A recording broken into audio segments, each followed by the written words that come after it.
A lot has happened in the last few years when it comes to the United States government taking a serious look at UFOs.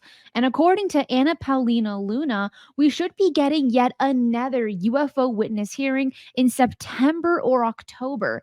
But it seems like a lot has happened before getting this more bright future. So today we will be covering all of the public UFO hearings that have taken place in the 21st century, sharing both important information, connections, and video clips.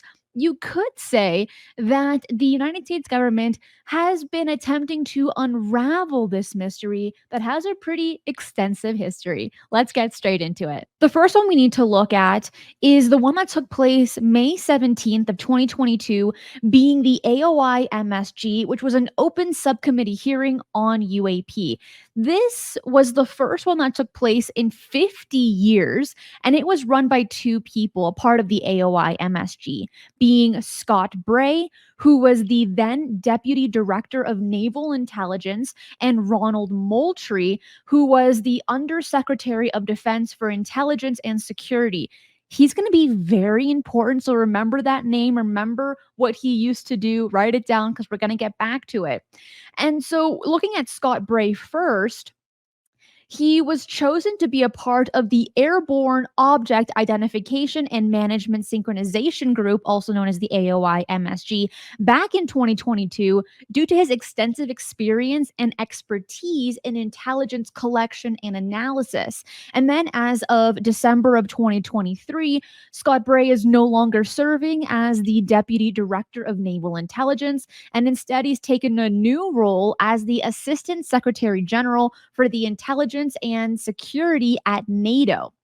Looking at Ronald Moultrie, he served again as the Undersecretary of Defense for Intelligence and Security, and in his role, he acted as the principal advisor to the Secretary of Defense on matters of intelligence, counterintelligence, and security. He was sworn in on June 1st of 2021 and then retired in February of 2024. And just like Scott Bray, he was also involved in the Navy because he served as a senior advisor to the Secretary of the Navy and contributed significantly to the Department of Navy's comprehensive cybersecurity review. So, looking at Project Blue Book, that was run by the Air Force, and it seems as if the AOIMSG kind of seemed to have been run by the Navy. Looking at the opening statements given by Andre Carson, he really highlights that this was the first one done in 50 years since Project Blue Book, but I'm going to let him speak on this. More than 50 years ago, the U.S. government ended Project Blue Book, an effort to catalog and understand sightings of objects in the air that could not otherwise be explained. For more than 20 years, that project had treated unidentified anomalies in our airspace as a national security threat to be monitored and investigated. In 2017, we learned for the first time that the Department of Defense had quietly restarted a similar organization tracking what we now call unidentified aerial phenomena, or UAPs. Last year, Congress rewrote the charter for that organization, now called the Airborne Object Identification and Management Synchronization Group, or AIMSOG for short. Today, we will bring that organization out of the shadows. This hearing and oversight work has a simple idea at its core. I think this was a brilliant way to start the very first hearing in 50 years, and it set the stage for a level of seriousness. And it's actually because of this first hearing, we've been able to get several others up until the future one that should take place in September or October. We have to look at the basics, the stepping stones, to see where we are today. Now, while I am praising this great intro, it went downhill from there for those that aren't familiar with it, because Bray and Moultrie, after giving their starting out speeches, reading a sheet of paper, they were doing great. They were doing amazing. And then when it became an open panel, an open panel of questions, that's when it just began to plummet. Not only were their answers not concise, they were vague, their body language displayed how uncomfortable they were. And when they attempted to show footage of UFOs, did it go so bad? And you're going to see why. I'm going to play this right now. Thanks, Chairman. Mr. Bright, can you rerun that first image? It looked like it was outside of a plane window. And if you wouldn't mind going up to the screen and tell us what we're seeing. Not that you can necessarily tell us what we're seeing, but explain what we should be looking at in that first image. Absolutely. And Alexi, what I'll ask is if you can stop it at a certain point.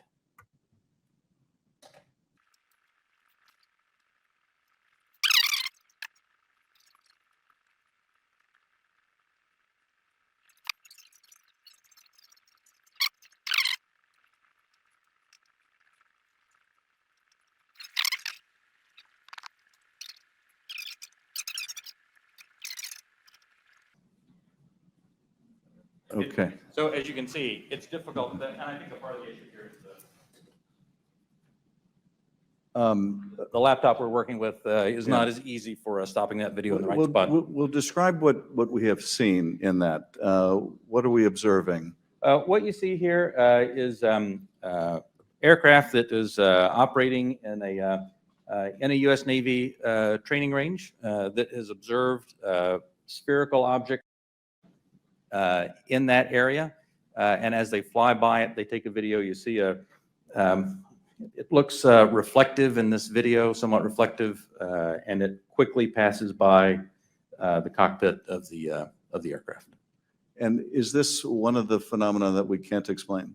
I do not have an explanation for what this specific object is. And is this one of the situations where it is? That's the object that we're looking at right there. Thank you. And is this a situation where it was observed by the pilot and it was also recorded by the aircraft's instruments? We'll talk about the multi-sensor part in a later session. So as you can see, the then chairman, Adam Schiff, said, well, can you show us this? And what exactly are we looking at? The worst part is that little section that I had to zoom or speed up about 10 times the speed. It was 3 minutes of wasted time for them to attempt to pause the video and then to say, oh, sorry, we don't really know how to work this computer. In 2022, you don't know how to work a computer and use the pause button? Give me a break. And even then, it was such a bad display of a UFO video because you weren't really able to see anything. And they were like, oh, this is a great example of what we're looking into. No, it wasn't. It was actually dreadful. Then after this huge downfall, this cascade that was taking place, Representative Mike Gallagher brought it back to a level of seriousness because he brought up historical cases such as the Roswell incident, the Malmstrom Air Force Base incident, and even the Wilson documents as well. But starting off with one of the first things that he brought up when it was his time to speak was that he asked Moultrie specifically, saying, have there been any projects right between Project Blue Book and an ATIP from 2017? Has anything taken place in between? Well, let's hear the question from him and let's hear the answer from Moultrie. Mr. Moultrie, as the chairman mentioned, DoD had an initiative to study UFOs in the 1960s called Project Blue Book. It's also been well reported in our briefing and in other places that we have more recent projects, specifically ATIP. Could you describe any other initiatives that the DoD or DoD contractors have managed after Project Blue Book ended and prior to ATIP beginning? Did anything also predate Project Blue Book? So I can't speak to what may have predated Project Blue Book. I mean, of course, there's Roswell and all these other things that people have talked about over the years. I'm familiar with Blue Book. I'm familiar with ATIP. I haven't seen other documented studies that have been done by DoD in that regard. So you're not aware of anything in between Project Blue Book and ATIP? I'm not aware of anything that's official that was done in between those two. Okay. Hasn't been brought to my attention.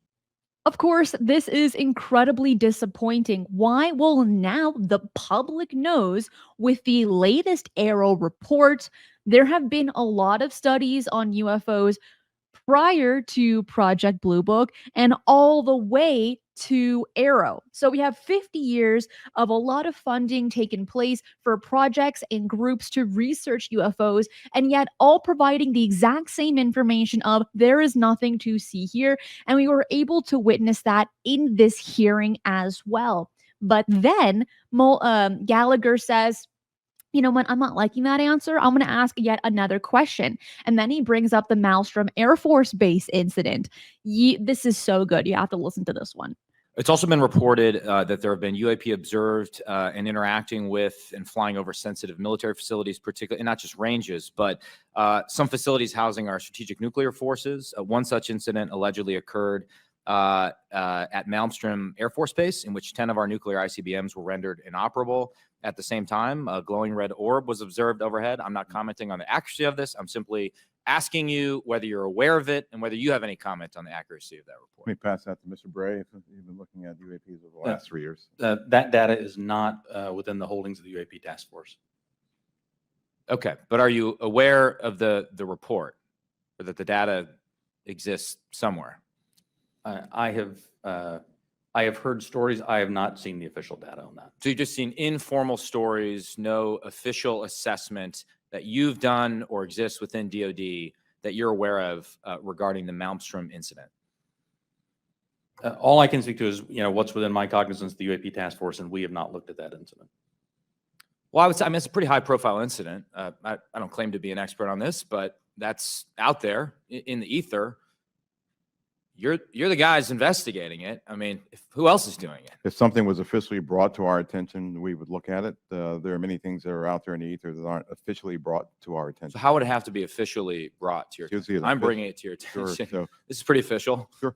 So we'll go back and take a look at it, but generally there is some authoritative figure that says there is an incident that occurred. We'd like you to look at this.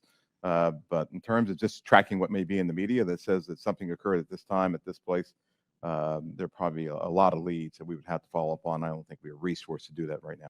Gallagher is gobsmacked. He said, how are you not aware of this? How is this not, quote, in your purview? What is going on here? But Gallagher went in armed with really fantastic questions. And Andre Carson and Mike Gallagher really elevated the conversation on this. And then other representatives, I think they did pretty well, but those two did the best. But then you have Krishnamurti, who brings up the question of, well, have there been any near misses? Take a listen. There have been no collisions between any U.S. assets and one of these UAPs, correct? We have not had a collision. We've had at least 11 near misses, though. That is pretty wild stuff. 11 near misses that were documented. That is amazing. But one thing that we're going to see consistently through all of these hearings that I'll be covering with you today is the theme, the conversation, the question, the comment of NASA. Moultrie starts it off with this. It's important that we, as a part of this effort, really build out the relationship that we have with others, including NASA, and for the reasons that you just pointed out. So there are elements in our government that are engaged in looking for life in other places, and they have been doing that for decades. Right? They've been searching for extraterrestrial life.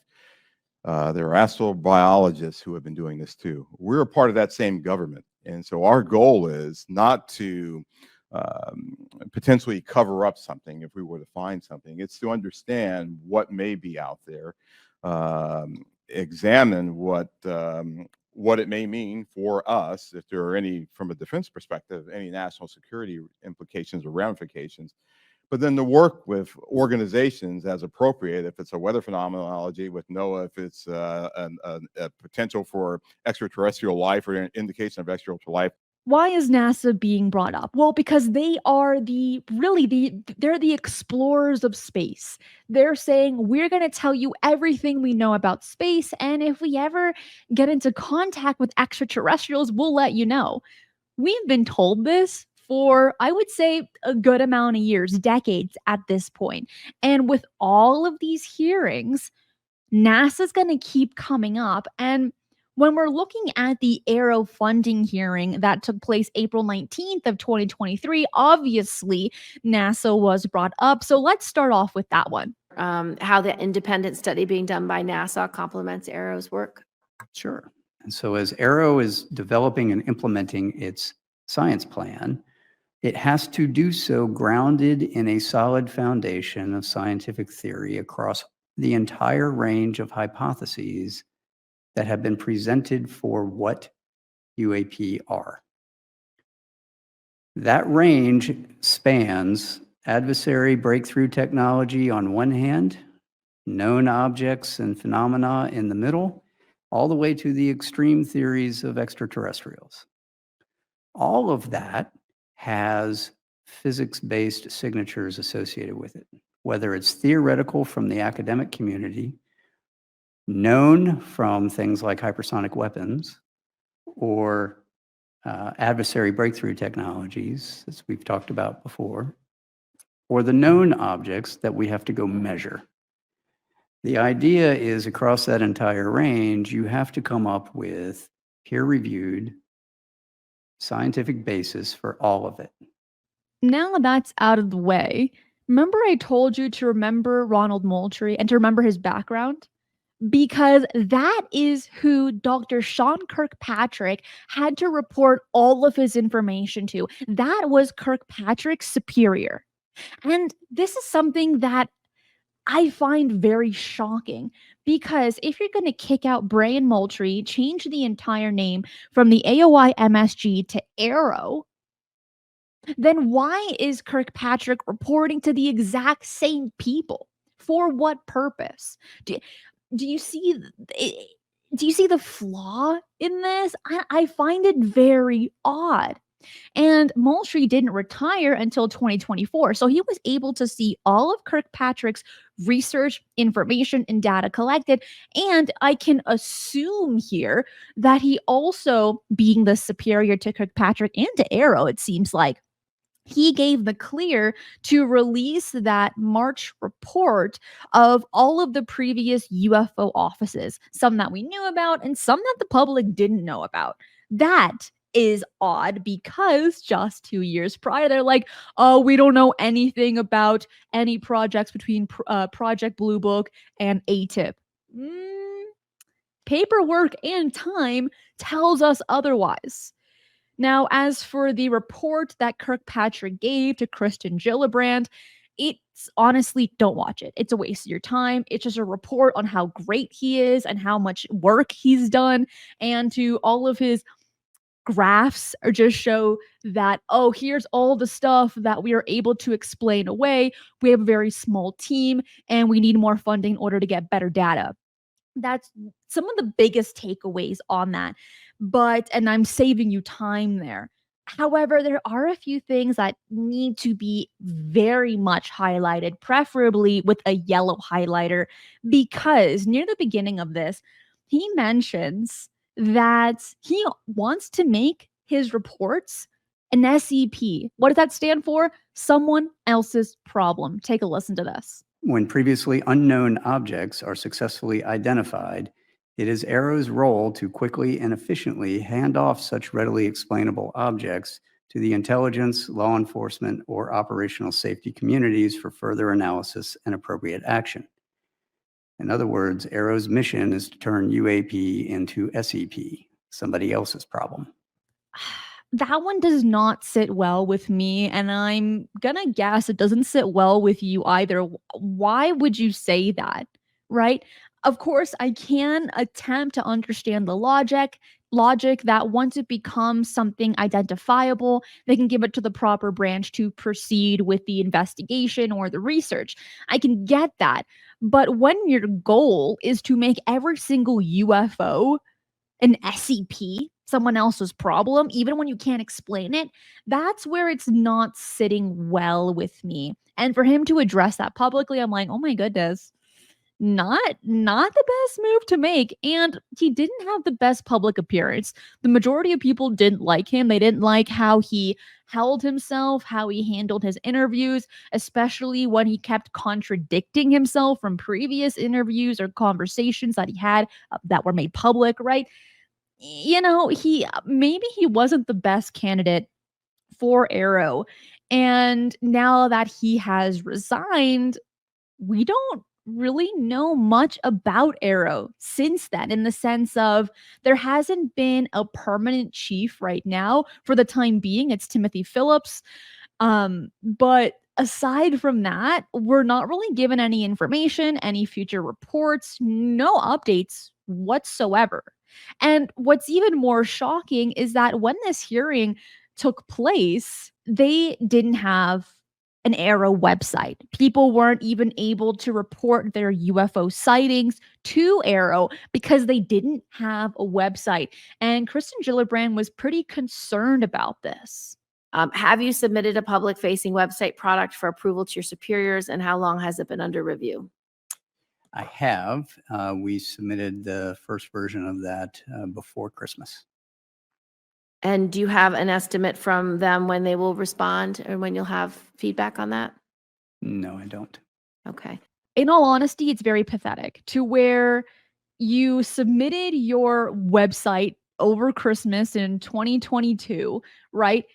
The website didn't launch until September of 2023. Do the math. How many months did that take? And then, even then, when the website was available to the public, it still took about a month or two for people to be able to report their UFO sightings after that. I know because I was keeping an eye on it. And whenever we got an update on the AARO report, I was always commenting on it in Strangest News of the Week, keeping all of us up to date on that. And that's truly appalling. And yet it's not surprising because with all of the reports that we've received from them have been late. And the website being late, it's not a shocker, but it's disheartening to say the least. Right now, one of the best things, maybe the word best isn't the proper word to use, but one of the things that it's known for the most at the moment is the collection of potential witnesses that many of them were not aware of, but that Grush was willing to speak to AARO, and Kirkpatrick didn't do a follow-up. Looking at Before we move forward to the UFO Witness Hearing that took place July 26th of 2023, Kirkpatrick had mentioned to Gillibrand, stating that because our website isn't done, please continue to reference witnesses to AARO. Take a listen. When do you expect that you will establish a public-facing discoverable and access portal for people to use to contact your office as the law requires?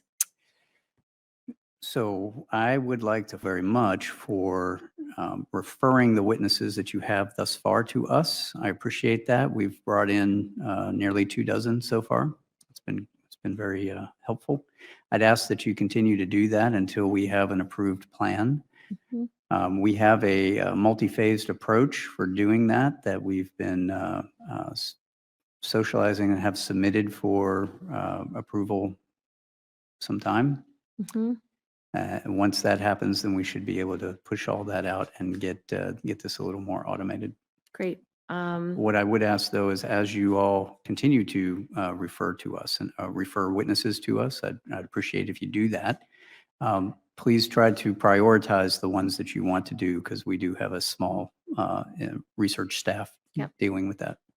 The reason to why this is so shocking is because of Grush. Right now, the man, the face of the UFO transparency disclosure phenomena. Like, he is the face for it at this moment, especially when he spoke to News Nation in June of 2023. And then just over a month later, he's speaking to Congress under oath about all of the very scary, interesting, bizarre experiences that he's had, that his men have had, along with Ryan Graves and David Fravor.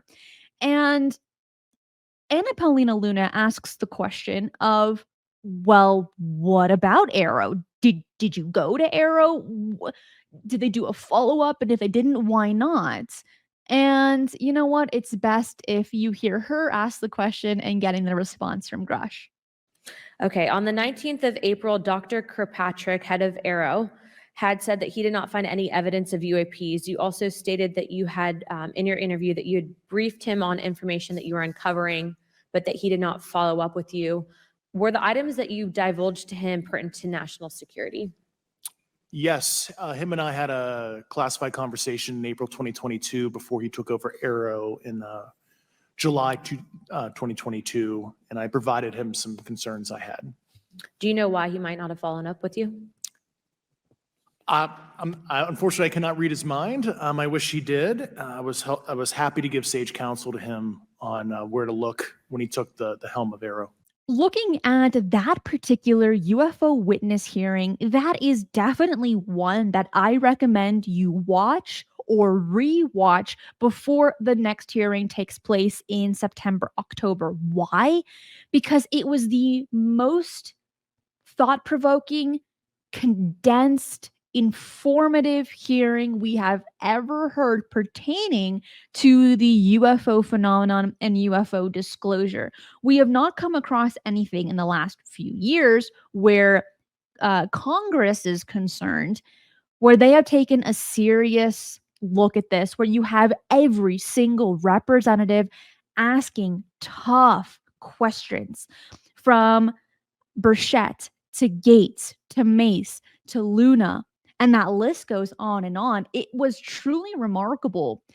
And I want to share with you a few more snippets here, but this is one that requires an entire show to do analysis on, which I've already done. You can find that right in the description box below. So we're just doing really what seems like a preface over all of these so that we can be prepared for the next one. And with some of these tough questions, Burleson asked truly an important one, and it was pertaining to injuries. Has anyone ever been injured by people in the military, in the government, to silence, or by NHI? Take a listen to this one. At one point, you had said that there has been harmful activity or aggressive activity. Has any of the activity been aggressive, been hostile in your reports?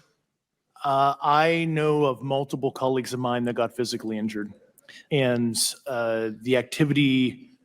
And I got by UAPs or by people within the federal government? Both. Okay, Yeah. so there has been activity by alien or non-human technology and or beings that has caused harm to humans. I can't get into the specifics in an open environment, but at least the activity that I personally witnessed, and I have to be very careful here because they tell you never to acknowledge tradecraft, right? So what I personally witnessed, myself and my wife, was very disturbing. And then as a follow-up, Anna Paulina asks, are you in fear of your life? Mr. Grush, in speaking to you yesterday, I just wanted to follow up on Representative Raskin's questions. In the last couple of years, have you had incidences that have caused you to be in fear for your life for addressing these issues? Yes, personally. Okay. Yeah. I just want everyone to note that he's coming forward in fear of his life. To put in perspective, if they were really not scared about this information coming out, why would someone be intimidated like that? To your knowledge, are NHIs working with adversarial foreign governments in either technology exchange programs or back engineering programs? I don't have data on that. I'm not sure. Have you heard or you had people come forward to present that evidence? Not that particular evidence that you just espoused. And of course, it simply wouldn't be a UFO hearing without talking about NASA. And we do have to thank Representative Frost.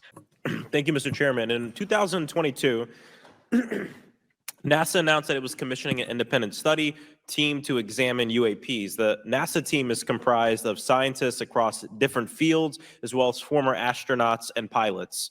In May, the independent study team held its first public meeting, which included the perspectives from NASA senior leaders, as well as perspectives from the Department of Defense and intelligence agencies. The NASA study team is also expected to release its first report pretty soon, and I think it's safe to say that we all eagerly await its results. Mr. Graves, how might NASA's research influence the commercial industry regarding safety in UAP? I think NASA has a big role to play as far as commercial aviation safety, and it's one of their original charges as an organization. One of the recommendations that have been put forward is to utilize their existing aviation safety reporting system to serve as a short-term fill and trusted platform for pilots that want to report on UAP. It also has built-in analytics capability and is funded by Congress. So yet again, why is NASA being covered consistently? Why is it being asked about consistently, right? Well, as Frost had mentioned, that at the time, they were in the midst of having their research group releasing their report, and then NASA had their briefing, their media briefing, September 14th of 2023, around the same time that the AARO website was released. And that, from beginning to end, it was an awful briefing in the sense of starting off with the panel, the people speaking to the public, they were talking to us like we were in elementary school and had no idea what was going on. That was depressing and disappointing and a little bit disgusting. Then you had the open panel where the media was able to ask questions to NASA, and they were not able to answer one question transparently or consistently. They were all very vague, or they're saying, oh, we can't answer that. After Bill Nelson consistently said, we're transparent and you can be at your boots.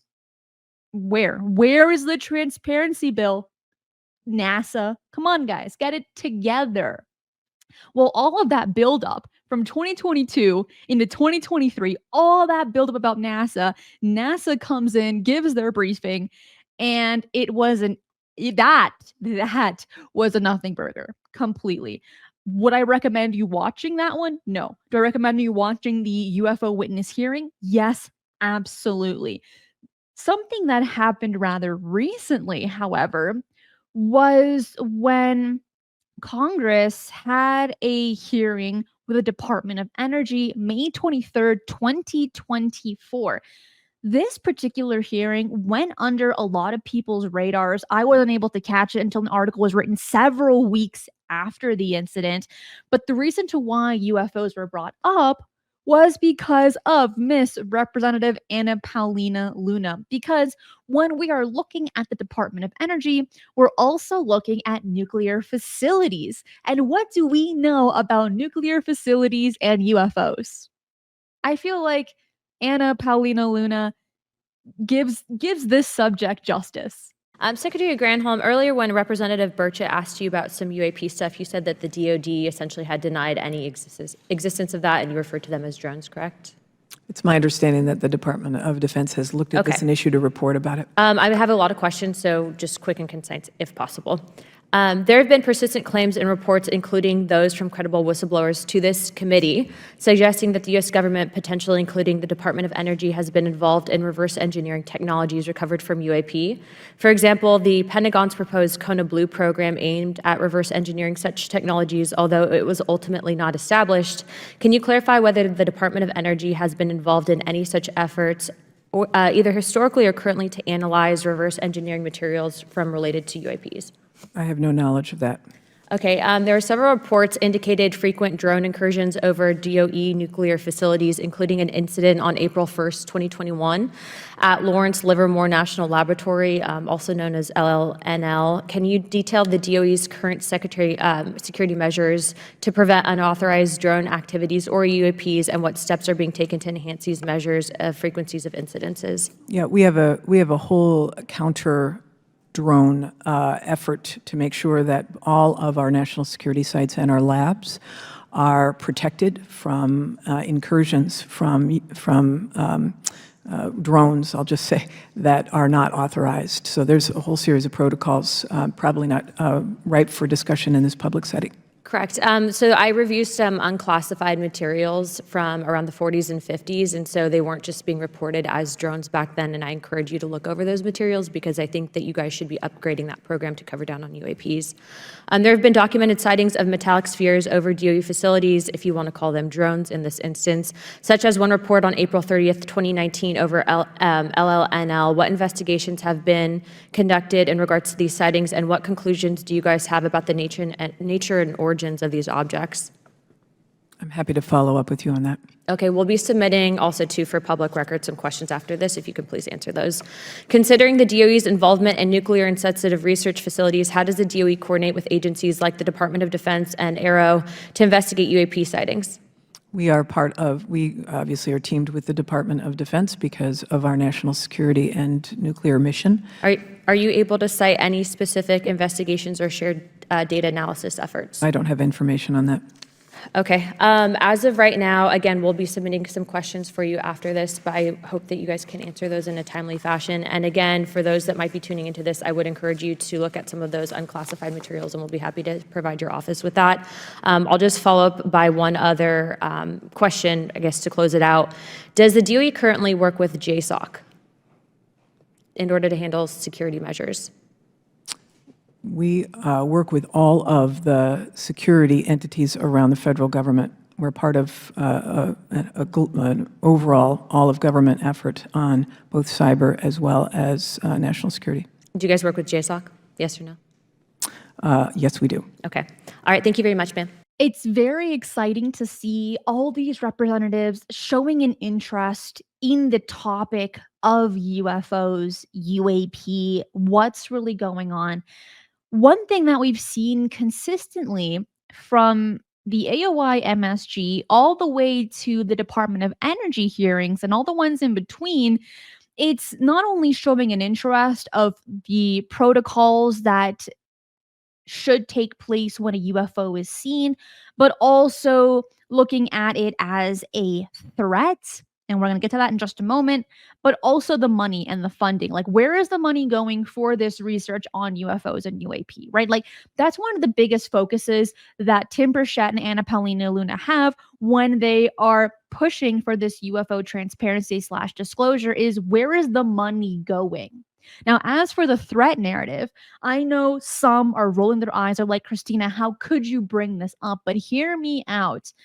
Because when we are dealing with military, when we're dealing with government, if it's not a threat, they're not going to put tax dollars, money, and research into it, right? If it is a threat, that gives them the excuse to do the research and collect the data on those incidents, right? That's how I perceive it. That's why they are really pushing this threat narrative, is for that reason. And then also, when you look at alleged alien abductions, like, I can understand the threat narrative there. Like, that's pretty freaky stuff, right? Yes. Yes, it is. Now, looking at all of these other hearings that have taken place over the years, what can we expect for this September or October hearing that's going to take place in 2024? Because according to Ask a Poll, when they asked Representative Anna Paulina Luna about this, she said it's going to be around that time frame. So who can we expect to be speaking at this next hearing? What questions will be asked? Will there be any repeat questions from the previous hearings? For instance, during that UFO Witness Hearing in July of 2023, one question that was consistent was the question of, is there a disinformation campaign? It was asked at least 2 or 3 different times by different representatives. And the answers were either, I don't know, or I can't answer that in a public setting. Are we going to get those same kind of questions for this next one? Or are we going to get completely different questions based off of the witnesses that are going to speak? We've heard rumors of new whistleblowers that are going to be coming forward at some point, right?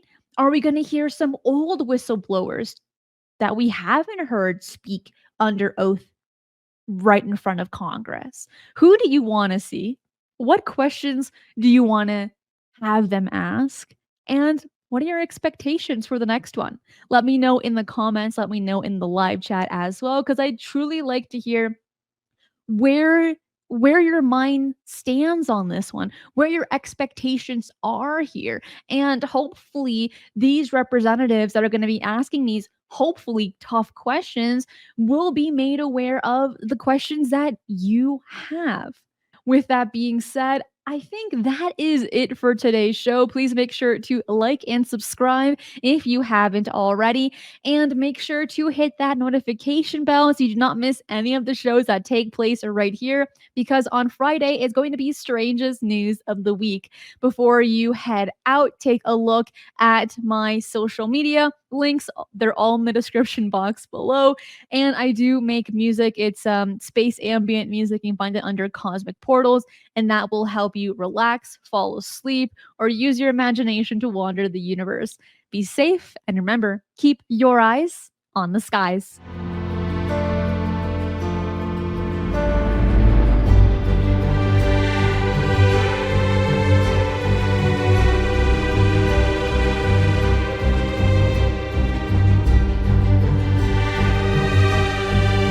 If you enjoy the strange and the mysterious, UFOs, the paranormal, and cryptids, this channel is for you. So make sure to subscribe, as I do 3 videos right here every single week, and hit that notification bell so you do not miss any of the bonus content I post right here.